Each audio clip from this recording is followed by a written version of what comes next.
दोस्तों, एक और वीडियो लेकर आपके सामने फिर हाजिर हूं और आज की ये वीडियो रिपोर्ट हिंदी में होगी। इसका एक बड़ा कारण है कल की मेरी रिपोर्ट, जिसमें कि गोल्डी बराड़, मेन मास्टरमाइंड सिद्धू मूसेवाला हत्याकांड केस का, उसकी इंटरव्यू जो मैंने की थी उसमें ज़्यादातर हिस्सा पंजाबी में था। उस इंटरव्यू को एक्सप्लेन और इंटरप्रेट करना, यानी कि उसका अर्थ निकालने की कोशिश भी करेंगे और क्या कुछ गोल्डी बराड़ ने कहा और उसमें से कितनी बातें सही थी और कितनी बातें गलत। कुछ बातें झूठ भी हो सकती हैं, कुछ बातें एग्जैजरेशन, जिसे अतिशयोक्ति कहते हैं, वो भी हो सकती है, यानी कि पंजाबी से बधा चढ़ा के कई कई गल्ला बाता। गोल्डी बराड़ की इस पूरी बातचीत को, जिसको कि हमारे हिंदी के व्यूअर्स ज़्यादा समझ नहीं पाए भाषा के कारण भी, और जो सिग्नल, ऑडियो सिग्नल की जो क्लैरिटी ना होने की वजह से, उनके लिए आज का ये वीडियो है। और इसी वीडियो में मैं कुछ फैक्ट चेक चीज़ों को भी करूंगा, यानी कि जो बातें, जो दावे, जो दलीलें गोल्डी बराड़ ने दी हैं, उनमें कितना वजन है, कितना दम है, क्योंकि इस बातचीत को ऑन द फेस वैल्यू नहीं लिया जा सकता। लेकिन इससे पहले कि मैं आज की ये वीडियो शुरू करूं, मैं सबसे पहले आपको या उन लोगों को जिन्होंने की टिप्पणियां की हैं पिछले वीडियो पर, हालांकि उस वीडियो को बहुत देखा गया है, लेकिन बहुत लोगों ने कहा कि ऐसे क्रिमिनल को, गोल्डी बराड़ जैसे को, अपने चैनल पर मंच देने का मतलब क्या है और इसका मायना क्या है, ये मंच शायद नहीं दिया जाना चाहिए। तो मैं उन सभी लोगों को ये चीज़ साफ कर देना चाहता हूं कि इस टेलीफोनिक इंटरव्यू की बहुत महत्वपूर्ण वैल्यू है इस केस में, यानी कि सिद्धू मूसेवाला हत्याकांड केस का ये इकलौता कन्फेशन है। It is a confessional statement which sufficiently has to be corroborated. इस चीज को आप और ऑथेंटिकेट करेंगे उन शूटरों की मदद से जो कि पकड़े गए हैं, जो हथियार पकड़े गए हैं, जो अभी तक नहीं पकड़े गए और पकड़े जाएंगे, उन सभी लोगों से आप इस आपराधिक साजिश को बेनकाब होता हुआ देखेंगे। और हमारे देश की पुलिस, खास करके पंजाब पुलिस, जो इस केस की तफ्तीश कर रही है, उस पुलिस के पास गोल्डी बराड़ का मेरे द्वारा किया गया ये इंटरव्यू एक सबसे अहम कन्फेशनल स्टेटमेंट है, जो कि कोर्ट ऑफ लॉ में, यानी कि अदालत में जब भी इस केस का ट्रायल चलता है, चाहे वो उन लोगों के खिलाफ चले जो कि इस वक्त हिरासत में हैं, या फिर उन लोगों के खिलाफ चले जो कि कभी ना कभी पकड़ लिए जाएंगे, इस कन्फेशनल स्टेटमेंट को, इस प्रूफ को अदालत में रखा जाएगा। और वहां पे वो सभी बातें जो कि गोल्डी बराड़ ने कही, 120B आपराधिक साजिश गोल्डी बराड़ की ये है, इस चीज को स्थापित करने में मददगार होगी। जो लोग ये सवाल और किंतु परंतु कर रहे हैं कि इस तरीके के लोगों को स्क्रीन पर नहीं लाना चाहिए, कोई इंटरव्यू नहीं करनी चाहिए, ये बच्चे हैं, नौसीखे हैं। ट्विटर पे मैं बहुत यंग ब्रिगेड को देख रहा हूं, अपने आप को सिद्धू मूसेवाला के कॉज के साथ रिलेट जितना मर्जी वो कर लें, लेकिन आखिर में आपको अदालतों में, कचहरियों में कानून व्यवस्था के मुताबिक सभी चीजों को करना है, और उस मापदंड के हिसाब से ये इंटरव्यू बड़ा महत्वपूर्ण है। उसी वक्त जब हम इस इंटरव्यू की बात कर रहे हैं, आज देवेंद्र बंबिहा गैंग, यानी कि वो गैंग जो कि लॉरेंस बिश्नोई का विरोधी गैंग है पंजाब में, उसने भी एक पोस्ट डाली है जिसमें कि ये दावा किया गया है कि ये जो इंटरव्यू गोल्डी बराड़ का था, ये एक फेक आदमी ने इंटरव्यू किया है, गोल्डी बराड़ ने किया ही नहीं है। ये उस पोस्ट का पहला हिस्सा था। और आखिर की कुछ लाइनों में कहा गया है कि गोल्डी बराड़ को वो खुलेआम चुनौती देते हैं कि अगर कोई भी बदला किसी से उसने लेना है तो वो देवेंद्र बंबिहा गैंग के मेंबर से लेके दिखाए, चाहे भारत में हो चाहे कनाडा में। इसी पोस्ट में देवेंद्र बंबिहा गैंग ने यह स्पष्ट किया है कि सिद्धू मूसेवाले का किसी भी तरीके से उनके गैंग की गतिविधियों के साथ कुछ भी लेना देना नहीं है। सिद्धू मूसेवाला की मौत के बाद इस मामले का राजनीतिकरण किया गया है। इस इंटरव्यू के जरिए गोल्डी बराड़, या जो भी ये तथाकथित गोल्डी बराड़, ये देवेंद्र बंबिहा गैंग कह रहा है, मैं इस बात से इत्तेफाक नहीं रखता हूं क्योंकि मैं जानता हूं कि गोल्डी बराड़ की आवाज थी, लेकिन देवेंद्र बंबिहा गैंग ये कह रहा है कि ये गोल्डी बराड़ नहीं था। ये उनकी सोशल मीडिया पोस्ट, जो कि मुझे भी फेसबुक के माध्यम से प्राप्त हुई है, वह उसी जानकारी को आपके सामने रख रहा हूं। बंबिहा गैंग ने अपनी इस सोशल मीडिया पोस्ट के जरिए ये भी स्पष्ट करने की कोशिश की है, हालांकि अगेन इसकी ऑथेंटिसिटी और वेरासिटी को मैं पक्का नहीं कर सकता, लेकिन क्योंकि मुझे अपने इनबॉक्स में देवेंद्र बंबिहा गैंग के मैसेज के रूप में ये पोस्ट मिली है, सो मैं आपके सामने रख रहा हूं। I don't know whether it is authentic और नॉट। उन्होंने ये भी कहा है कि कई कत्ल मामलों में सिद्धू मूसेवाले का नाम उछालना बिल्कुल गलत है, ये मामले का राजनीतिकरण करना है, किसी के मरने के बाद उसकी इस तरीके की बातें करना सही नहीं है। विक्की मिड्डू खेड़ा कत्ल केस की बात हो, या फिर बठिंडा के लहरा में जो डबल मर्डर केस मनप्रीत छल्ला और मनप्रीत विक्की का हुआ था, जिसके संबंध में गोल्डी बराड़ ने कल की मेरी इंटरव्यू में कुछ बातें कही थी, उनसे सिद्धू मूसेवाले का दूर दूर तक कुछ लेना देना नहीं था। और भी कई बातें देवेंद्र बंबीहा गैंग की इस लंबी चौड़ी पोस्ट में कही गई है। खैर ये बातें अपनी जगह हैं जो कि देवेंद्र बंबीहा गैंग अपनी सोशल मीडिया पोस्ट के जरिए कह रहा है, लेकिन गोल्डी बराड़ के दावों में कितना वजन था और उसने क्या बातें सही कही और कहां बातें अधूरी छोड़ दी, कहां वो कन्विंसिंग नहीं था, कहां मेरे सवालों का जवाब वो नहीं दे पाया, बात को इधर उधर करता रहा, ये सारी बातें मैं आज आपके सामने करूंगा। हालांकि 4 से 5 पॉइंट को मैं आज टच करूंगा क्योंकि ये पहला भाग है इस एक्सप्लेनर और फैक्ट चेक रिपोर्ट की सीरीज का।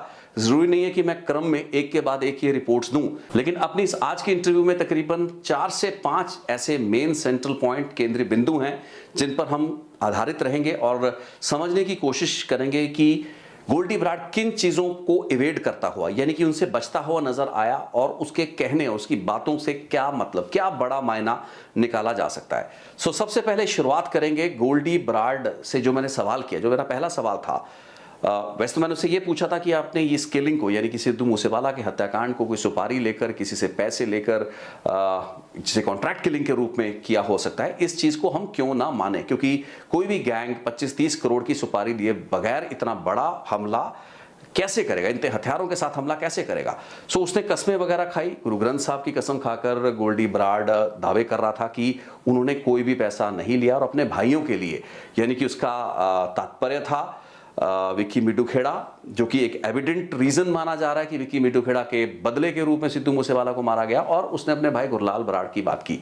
इन दोनों चीजों को मैं आज एग्जामिन करूंगा। सबसे पहले मैं विक्की मिड्डू खेड़ा की बात करता हूं क्योंकि मेरा बड़ा सवाल यही था कि विक्की मिड्डू खेड़ा के साथ सिद्धू मूसेवाला का लिंक कैसे बना। उसका जो मैनेजर था शगुनप्रीत, उसका ताल्लुक तो इस हत्याकांड से जुड़ रहा था। यह माना गया कि 7 अगस्त 2021 को जो विक्की मिड्डू खेड़ा, जो कि एक स्टूडेंट लीडर थे, अकाली दल के लीडर थे, उनकी हत्या होती है। उस हत्याकांड में शगुनप्रीत का नाम आया था, लेकिन सिद्धू मूसेवाला का कोई लिंक नहीं जुड़ पा रहा था। कोई डायरेक्ट लिंक कभी भी एस्टैब्लिश नहीं हो पाया, ना किसी पुलिस जांच पे, ना अदरवाइज।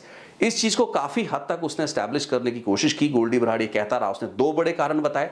एक कारण तो ये था जिसके तहत उसका मानना यह था कि अपने भारत वापसी से पहले अप्रैल के शुरुआती दिनों में और मार्च के आखिरी दिनों में दुबई में एक टूर था सिद्धू मूसेवाला का, और उस दुबई के टूर में शगुनप्रीत दुबई में उसके साथ था, उसके होटल में था। यह बात सही है, यह बात एक फैक्ट है। सिद्धू मूसेवाला और शगुनप्रीत के संबंध तो अच्छे थे, लेकिन शगुनप्रीत सिद्धू मूसेवाला का मैनेजर नहीं था। वो शो ऑर्गेनाइज कराता था, उसमें से जो भी उसका प्रोफेशन रहा होगा उस मुताबिक बहुत से सिंगर्स के वो शो ऑर्गेनाइज करवाता था। उसमें से सिद्धू मूसेवाला के भी कुछ शोज उसने समय समय पर ऑर्गेनाइज कराए, लेकिन शगुनप्रीत सिद्धू मूसेवाला का मैनेजर नहीं था। सिद्धू मूसेवाला का मैनेजर कोई और था। और दुबई में ये जो मुलाकात और होटल में उनके इकट्ठे होने की बात कही जाती है, इसका फैक्ट चेक ये है कि सिद्धू मूसेवाला अपनी जो पूरी टीम थी, जिसमें 16-17 और उसके दोस्त साथी थे, और शगुनप्रीत, ये अलग अलग ग्रुप्स थे। शगुनप्रीत जो कि अपने 3-4 साथियों के साथ वहां आया था और सिद्धू मूसेवाला अपने एक अलग ग्रुप के साथ वहां था। वहां उनकी दुबई में मुलाकात होती है, बातचीत होती है, लेकिन इससे यह मायने लगा देने कि सिद्धू मूसेवाला ही विक्की मिड्डू खेड़ा की इस हत्याकांड की प्लानिंग में शामिल था, यह मुझे लगता है कि शायद गलत होगा। उसके बाद जब दुबई से लोग वापस आते हैं, ये एक फैक्ट था कि शगुनप्रीत ऑस्ट्रेलिया साथ के साथ निकल जाता है। शक भी पैदा होता है क्योंकि तब तक शगुनप्रीत का नाम जो था दिल्ली पुलिस की तफ्तीश में आउट हो चुका था, लेकिन उसके ऑस्ट्रेलिया निकलने के बावजूद भी सिद्धू मूसेवाला पंजाब और भारत में रहे, अपने गांव में रहे। मूसेवाला को ना तो इस चीज का कोई डर था, ना ही उनके मन में कोई ऐसा चोर रहा होगा कि अगर विक्की मिड्डू खेड़ा के केस में शगुनप्रीत का नाम आ रहा है तो उससे उनका क्या लेना देना। और यही चीज मैं पहले की रिपोर्ट में स्पष्ट कर चुका हूं, लेकिन गोल्डी बराड़ बार बार इस चीज को हार्प कर रहा था कि शगुनप्रीत को फोकस नहीं किया गया, तफ्तीश सही नहीं की गई, और शगुनप्रीत को ऑस्ट्रेलिया भगाने में ही भी सिद्धू मूसेवाला का हाथ था, जबकि ये चीज एस्टैब्लिश नहीं हुई, ना ही पुलिस तफ्तीश में अब तक ये बात उभर कर सामने आई है। हाँ, शगुनप्रीत तक ये जांच थी।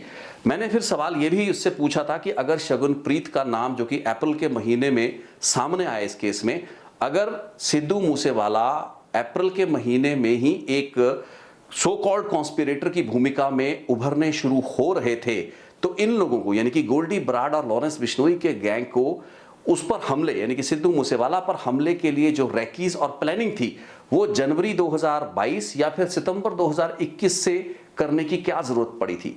ये सवाल मैंने उसको 2 बार पूछा, लेकिन दोनों बार गोल्डी बराड़ ने इस सवाल को स्किप किया इसके जवाब में उसने बात को इस तरफ मोड़ा कि जो एक सिंगर हैं आर्नेट, उनके कोई रिश्तेदार हैं, वो इन शूटरों को, जो कि विक्की मिड्डू खेड़ा को मारने के लिए 5 या 6 अगस्त 2021 को मोहाली में आए थे और कुछ रेजिडेंसीज पे रहे थे, कुछ लोगों के घरों पे ये रुके थे।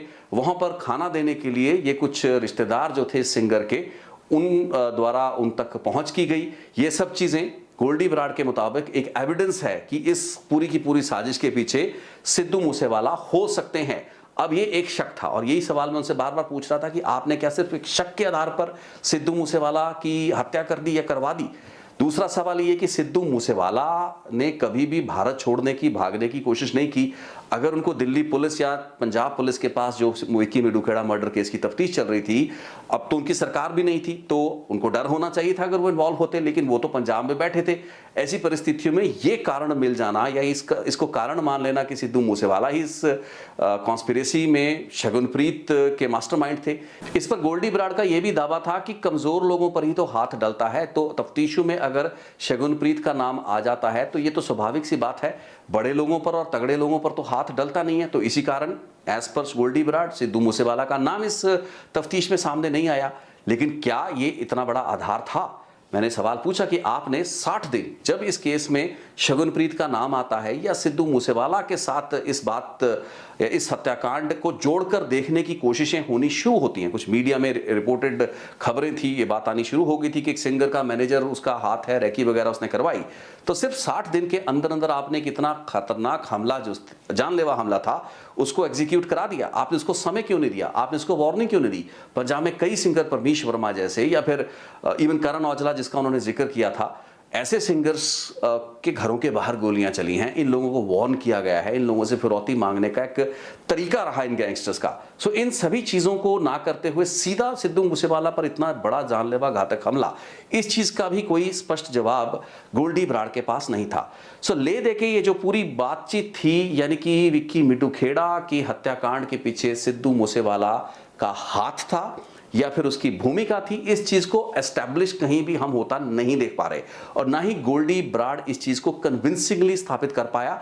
हाँ, ये उसकी धारणा हो सकती है, उसके गैंग की ये सोच हो सकती है, उनकी कोई अपनी ऐसी इंटरनल इनपुट हो सकती है जो कि ना तो वो हमसे शेयर कर पाया, ना ही वो पब्लिक डोमेन पे ला पाए। सो ऐसी परिस्थितियों में जब तक पुलिस की जांच इस केस में मुकम्मल नहीं हो जाती, तब तक किसी भी शख्स को, इवन फॉर दैट मैटर अगर शगनप्रीत, जो कि बेशक ऑस्ट्रेलिया में भागा हुआ है, लेकिन उसकी भी भूमिका जब तक क्लियर नहीं हो जाती, तब तक जानलेवा हमला करने का कोई औचित्य या कोई मतलब था ही नहीं। और इन एनी विच वेज किसी भी तरीके से किसी की जान लेना, उस पर कोई घातक हमला करना, इस देश में इस न्याय व्यवस्था के हिसाब से बिल्कुल गलत है।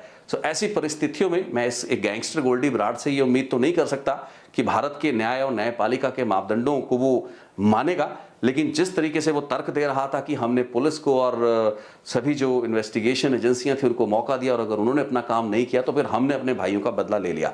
इन हालातों में धारणा गोल्डी बराड़ या उसके गैंग की रही हो सकती है, लेकिन सिद्धू मूसेवाला को विक्की मिड्डू खेड़ा हत्याकांड के साथ जोड़कर देखना बिल्कुल गैर वाजिब था। और इस चीज के संबंध में इन सभी बातों के बाबत पूछे गए सवालों को स्किप किया गोल्डी बराड़ ने।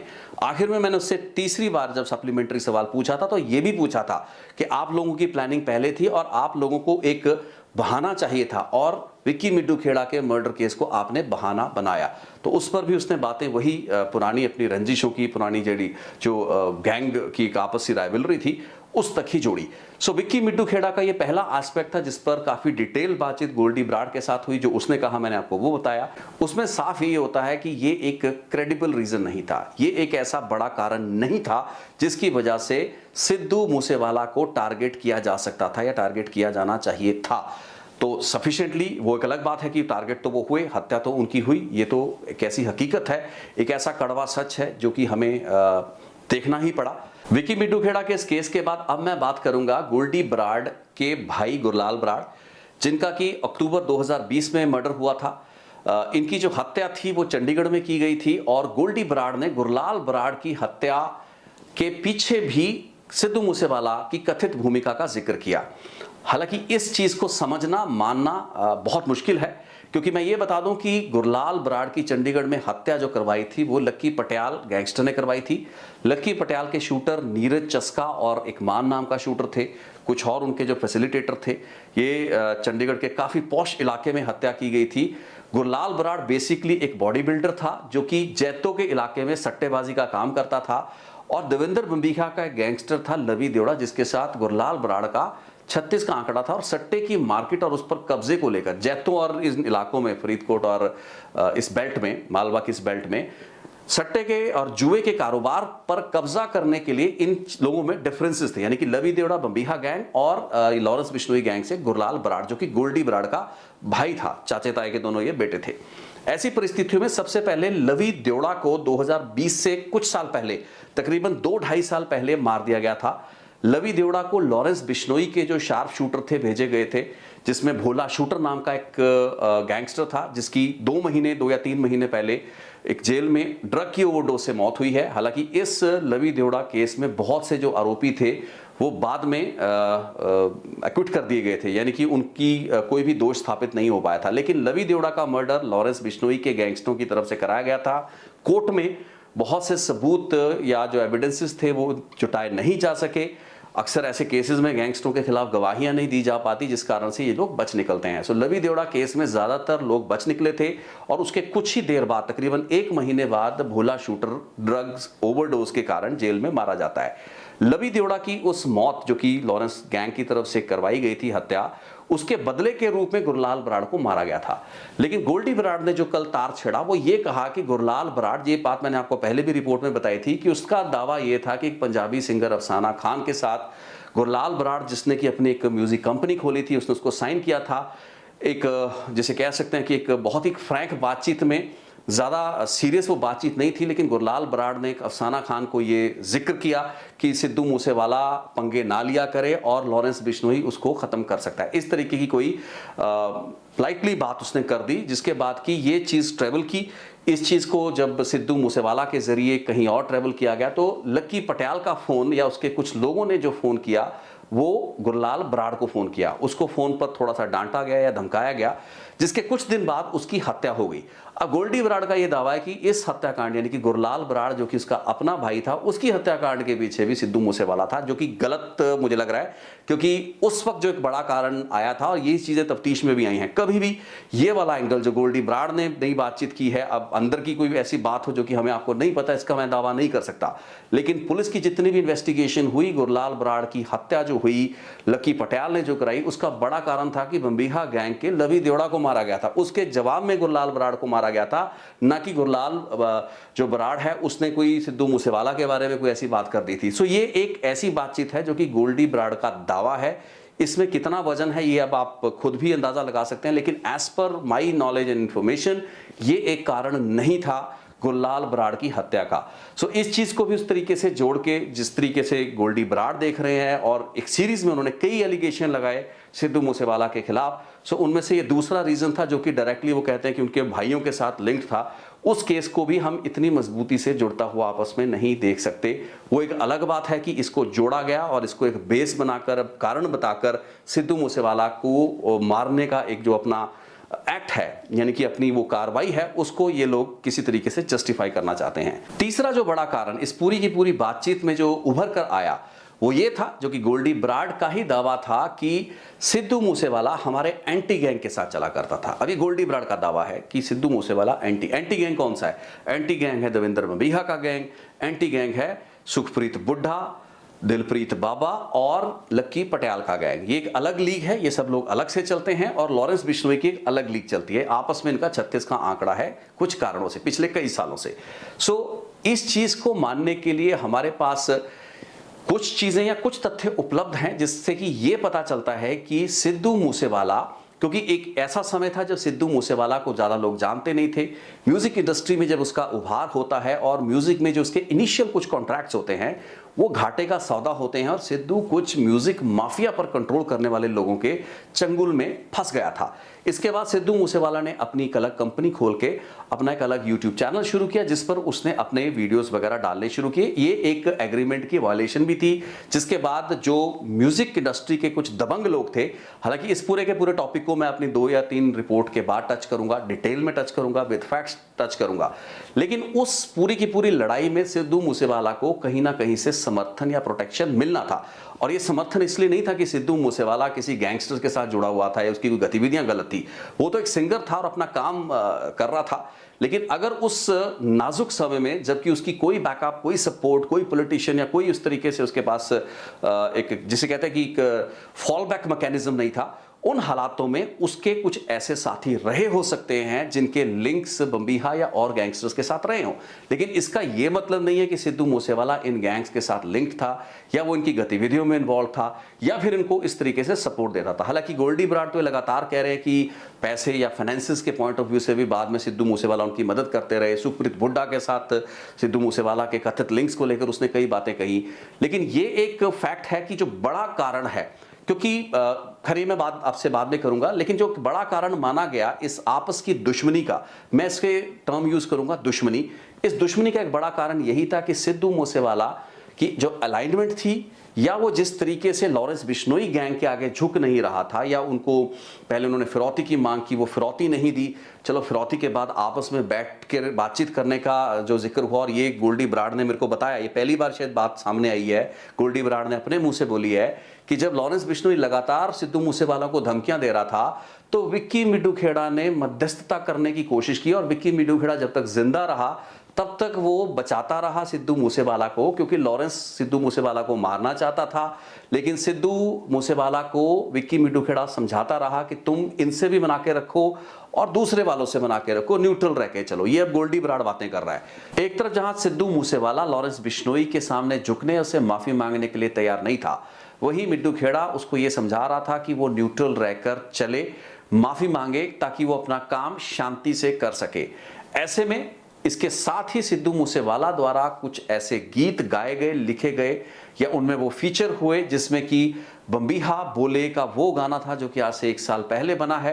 हालांकि बहुत लोग कंटेस्ट करते हैं कि बम्बीहा बोले देवेंद्र बम्बीहा गैंगस्टर पर आधारित नहीं था, लेकिन इस गाने के जरिए ये जो आपसी जो तलखी थी और बढ़ी, एक दूसरे को जैसे कहते हैं कि क्रिप्टिक मोड में, कोडेड मोड में जो चुनौतियां या चैलेंजेस फेंकने का सिलसिला आगे बढ़ा। हालांकि ऐसा नहीं है कि इस कुछ चैनलों पर मैंने देखा है कि बम्बीहा बोले गाने की वजह से दुश्मनी बढ़ी, लेकिन बम्बीहा बोले गाने के 1 महीने के बाद एक और गाना जो कि लॉरेंस बिश्नोई पर आधारित था, जोधपुर जो पेंदी जट दी जोधपुर पेशी, जो कि देसी क्रू द्वारा बनाया गया था, तो वो भी गाना आ गया था। सो ये भी कोई कारण नहीं है कि अगर देवेंद्र बम्बीहा पर बने गाने बम्बीहा बोले पर एक गाना किसी ने गा दिया या सिद्धू मूसेवाला उसमें फीचर कर गए तो उसके 1 महीने के बाद लॉरेंस बिश्नोई पर भी गाना बन गया। ये कोई कारण और आधार नहीं है एक दूसरे को निशाना बनाने का या इस तरीके की आपसी तलखी का। लेकिन एक बात तो क्लियर थी कि गैंगवार के इस क्रॉस फायर में सिद्धू मूसेवाला लगातार धंसते और फंसते जा रहे थे और लोग उनको आगाह भी कर रहे थे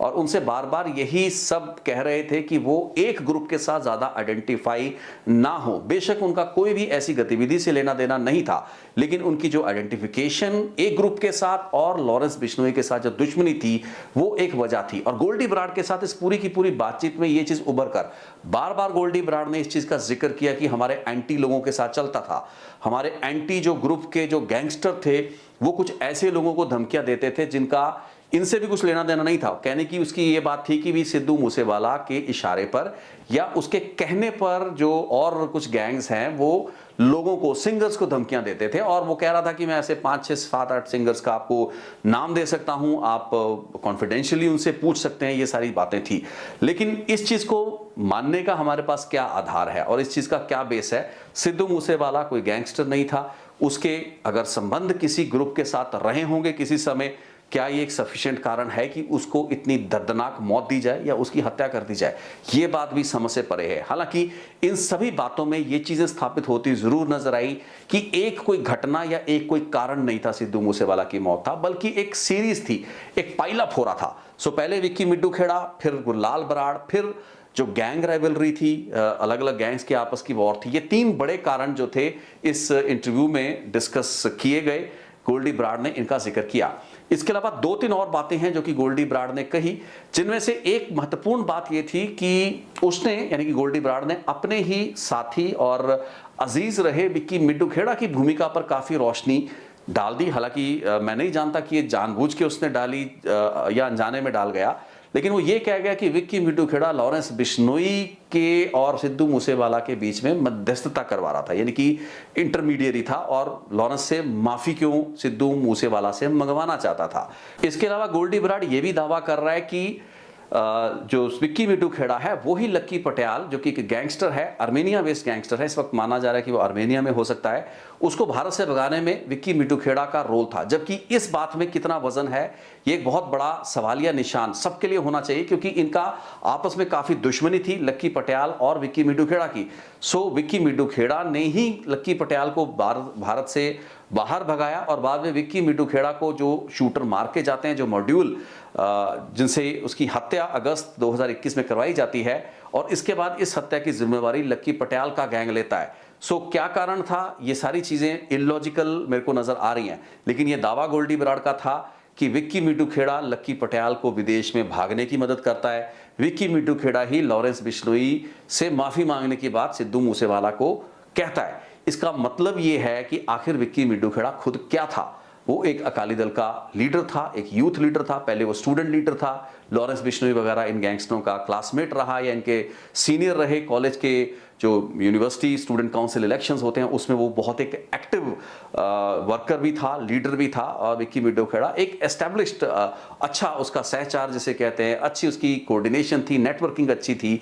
लेकिन आखिर अगर वो इतने बड़े गैंगस्टरों लॉरेंस या फिर पटियाल जैसों को से बातचीत कर रहा है, उनको देश विदेश में हेल्प मुहैया करा रहा है, तो विक्की मिड्डू खेड़ा का किरदार क्या था। सो गोल्डी ब्राड ने जिस तरीके से सिद्धू मूसेवाला के बारे में कई बातें की जो कि इस वक्त जिंदा नहीं है, अपनी इन बातों का जवाब वो नहीं दे सकते, उसी तरीके से विक्की मिड्डू खेड़ा की भूमिका पर भी कई सवाल खड़े कर दिए। और समझ में आता है कि ये स्टूडेंट लीडर क्या एक स्टूडेंट लीडर या फिर एक पॉलिटिकल पार्टी का लीडर था, या फिर एक ऐसा शख्स था जिसका एक ड्यूबियस रोल था। सो ये चीजें भी अपने आप में बहुत इन्वेस्टिगेशन या प्रोब मांगती हैं। सो ये एक अलग एस्पेक्ट था जिसको कि इस इंटरव्यू में टच किया गया। इसके अलावा 2 बातों को मैं और जिक्र करूंगा, क्योंकि इसके बाद की जो रिपोर्ट्स है उसमें 2 बहुत बड़े नुक्तों को मैं डिटेल में टच करना चाहूंगा। एक जिक्र आया था इसमें कि सिद्धू मूसेवाला के लिए, उसकी सोशल मीडिया के लिए काम करने वाले कुछ लोग थे, एक मनदीप धालीवाल और अर्शदीप भुल्लर का नाम आया था। जो अर्शदीप भुल्लर है, बताया गया था गोल्ड मीडिया का एक शख्स है, गोल्डी ब्राड ने इसका जिक्र किया था कि ये सिद्धू मूसेवाला के लिए काम करते थे। लेकिन ये एक फैक्ट है कि विक्की मिड्डू खेड़ा के मर्डर केस से अर्शदीप भुल्लर, इसका नाम अर्शदीप भुल्लर नहीं है बल्कि अर्शदीप बोपाराय है, इसका कोई लेना देना नहीं था। अर्शदीप बोपाराय पर 3 अलग केस हुए थे। परमीश वर्मा पर गोलियां चली थी, उस केस में उसको नामजद किया गया, लेकिन उसका नाम क्लियर हो रहा है।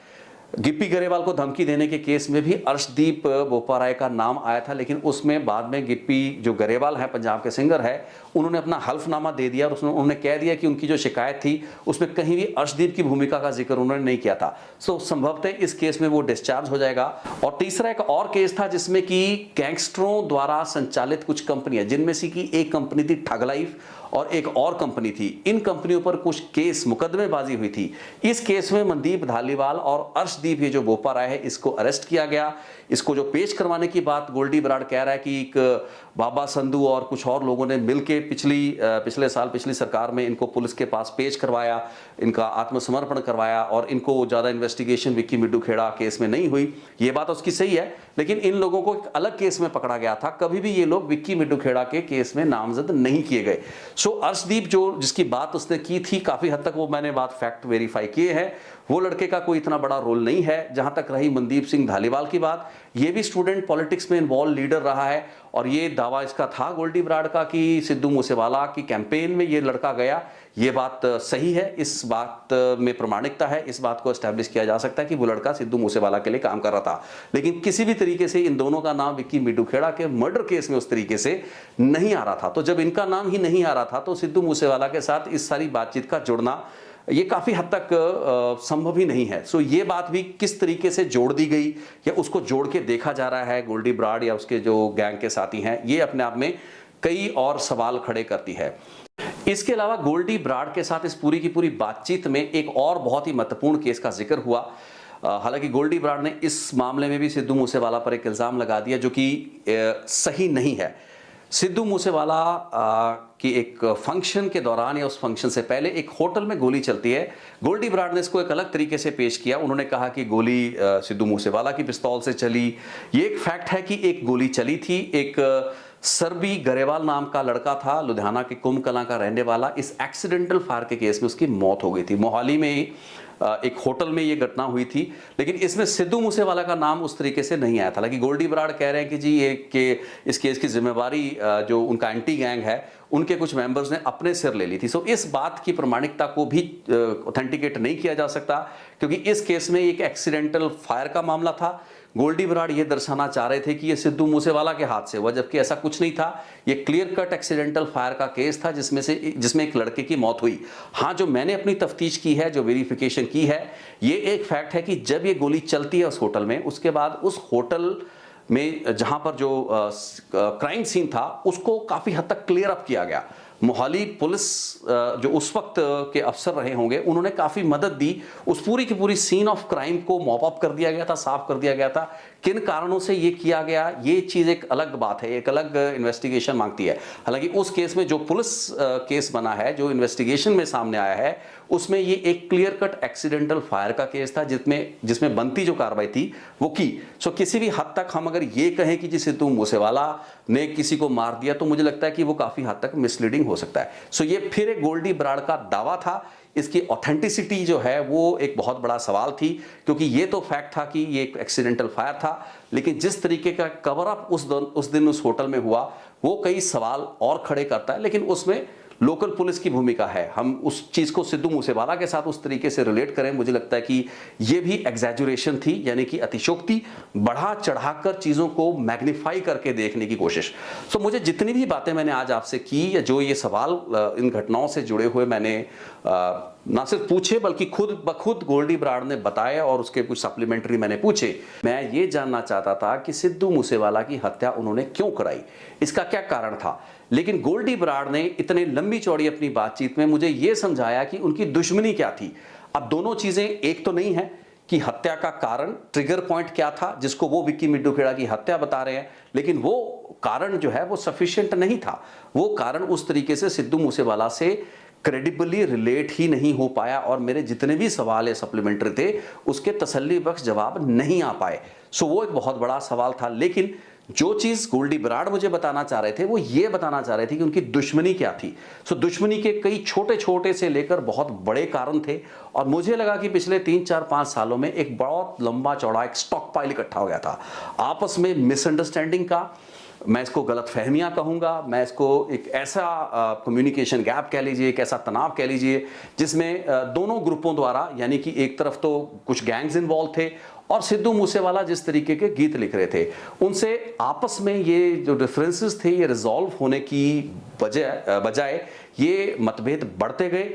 और विक्की मिड्डू खेड़ा अगेन एक बहुत महत्वपूर्ण एक पॉइंट था, एक ट्रिगर पॉइंट था। वो एक कारण नहीं माना जा सकता, लेकिन वो एक ऐसा पॉइंट था जिसके बाद सिद्धू मूसेवाला के लिए खतरा बढ़ चुका था, और उस खतरे और बढ़े हुए खतरे का एहसास भी काफी हद तक होना शुरू हो चुका था।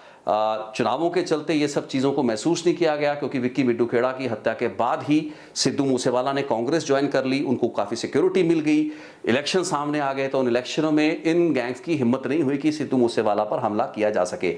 लेकिन जैसे ही इलेक्शन खत्म होता है, उसके बाद सिद्धू मूसेवाला को मारने के लिए, उनकी हत्या के लिए एक एक्टिव जो प्लानिंग है, एक्टिव मॉड्यूल सक्रिय होता है। और अप्रैल के महीने में विक्की मिड्डू खेड़ा मर्डर की जो लीड्स मिली थी दिल्ली पुलिस से पंजाब पुलिस को, और उसमें शगुनप्रीत के नाम का उभरना, इसको एक बहाना बनाकर सिद्धू मूसेवाला का कई महीनों से प्लान किया जा रहा ये जो किलिंग थी, असैसिनेशन थी, इसको अब जस्टिफाई किया जा रहा है उस विक्की मिड्डू खेड़ा के बेस पे, जो कि एक और बातचीत हो सकती है। और इसमें सिद्धू मूसेवाला का कोई डायरेक्ट लिंक है या नहीं है, ये चीज मैं तब तक मानने को तैयार नहीं हूं, या शायद कोई भी ना माने, या बहुत से लोग ना माने, जब तक पंजाब पुलिस की विक्की मिड्डू खेड़ा केस की इन्वेस्टिगेशन कंप्लीट नहीं हो सकती। वो शूटर हाथ में है, वो सारे लोग हाथ में है, मिसिंग कड़ी शगुनप्रीत है। जब तक शगुनप्रीत हाथ में नहीं आता, या फिर पुलिस अपनी तरफ से इस चीज को नहीं मान लेती कि सिद्धू मूसेवाला की इस घटना वारदात में कोई भी भूमिका नहीं थी, इस प्लानिंग में उनका कोई रोल नहीं था, या फिर उनका रोल था, जब तक ये क्लैरिटी नहीं हो जाती तब तक इन सब चीजों को बेस बनाना, आधार बनाना सिद्धू मूसेवाला पर एक कातिलाना हमले का, ये बिल्कुल गैर वाजिब था, गैर जायज था, और इस चीज को ना तो बर्दाश्त किया जा सकता है और ना ही इस चीज को कन्विंसिंगली माना जा सकता है। बेशक फिर गोल्डी बराड़ जो भी लॉजिक अपना देना चाहें वो देते रहें। सो ये थी मेरे उन तकरीबन 5 से 6 नुक्तों की बातचीत जो कि आज मैं आपके सामने उस एक्सप्लेनर के रूप में लेकर हाजिर हुआ। 2 बहुत बड़े पॉइंट हैं, उन पर 2 अलग अलग रिपोर्ट्स में बनाऊंगा, क्योंकि जो बातें गोल्डी बराड़ से निकली हैं वो बहुत मेजर इंटरव्यू था।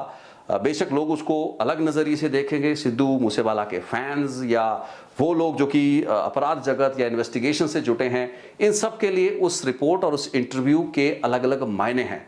मेरे लिए भी इसके एक अलग मायने हैं जो कि मैं अपने तरीके से इस चीज़ को एनालाइज करूंगा, इन्वेस्टिगेट करूंगा, और आने वाली मेरी 2 या 3 जो रिपोर्ट्स होंगी वो उन बातों से उभरी होंगी जो कि गोल्डी बराड़ ने इन रिपोर्ट्स में की, जो कि बहुत बड़े ट्रेंड्स को, अंडरवर्ल्ड में एक बड़ा बड़ा पैटर्न शिफ्ट हुआ है उसकी ओर इशारा करती हैं, और म्यूजिक इंडस्ट्री की एक डार्क अंडरबेली के बारे में भी बहुत एक महत्वपूर्ण रिपोर्ट है जो कि मैं बहुत जल्दी लेके आपके सामने हाजिर होऊंगा।